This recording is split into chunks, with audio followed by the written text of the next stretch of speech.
நம்ம ஃபாதர் பெர்குமன்ஸ் அவர்கள் கத்தோலிக்க திருச்சபையில பங்கு தந்தையா இருந்தார். சாத்திரசன் பட்டியிலே அவர் தந்தை பங்கு தந்தையா இருக்கிறப்ப ரட்சிக்கப்பட்டு பரிசுத்தாவி பெற்றுட்டார்.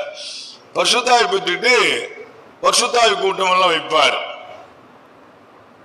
வெள்ளிக்கிழமை தோறும், செவ்வாய்க்கிழமை தோறும், புதன்கிழமை ஏதாவது ஒரு கூட்டம் வச்சு மக்களை வர சொல்லி பரிசுத்தாவி பெற்றுக்க கையை தட்டி பாட்டு பாடி டான்ஸ் எல்லாம் போடு அப்படின்னு சொல்லி கொண்டு வரார்.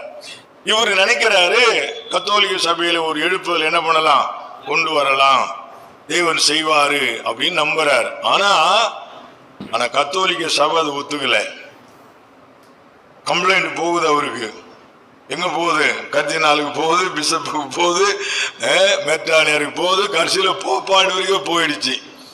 அவருக்கு நோட்டீஸ் எல்லாம் கொடுத்துப்பாரு, இதெல்லாம் விட்டுறியா, நம்ம கத்தோலிக்க சபை கோட்பாடு ஒத்து வராது. இவரு அதை விட மாட்டேன்னுட்டாரு.